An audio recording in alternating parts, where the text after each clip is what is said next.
With Jimmy Lindley. Thank you, Julian. As you say, things have gone wrong. Bonnie Charlie's got left in the start. Lester Piggott on Moorstyle's left in front.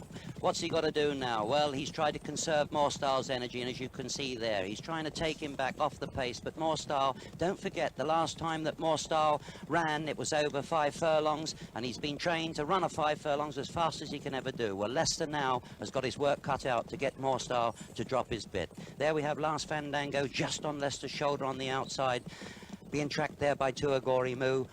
And there you can see the pacemaker Bonnie Charlie trying to get back into the race, going round, but runs very wide and never really gets into the race to do his job properly. Back to Lester again. Lester gradually dropping his hands, sitting high in the saddle on Moorstyle, trying frantically to get him to relax, to get him to save his energy for the last run. But Greville's up to this. He's going to set Tuagori Moo alight in a minute, and now you can see he's got onto the quarters of Moorstyle. He's chasing him along. Tuagori Moo gradually being niggled by Greville Starkey there, sitting low into the saddle, and there you can see the movement of Greville going, putting all of his 8 stone 7, easing him along. And by this time Lester on Moorstyle has still conserved some energy. He really hasn't gone for Moorstyle, but now you can see Lester is beginning to drop lower and lower in the saddle, and that's a sure sign that Lester's in trouble. Another Realm is trying to get into the race just on the heels of these two, with Last Fandango on the wide outside, but he's given all, although Pat Heddery hasn't really gone for him. In the minute you'll notice he dies in his hands.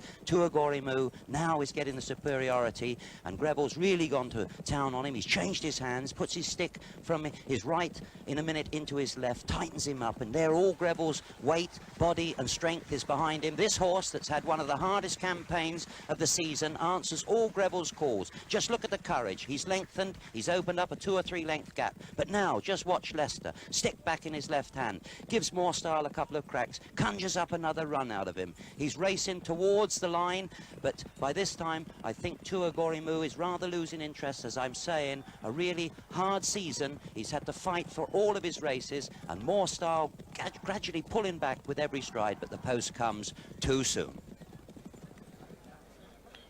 A great race, Britain's top miler this season, beating last season's top sprinter, a really famous race on which the starting prices are as follows.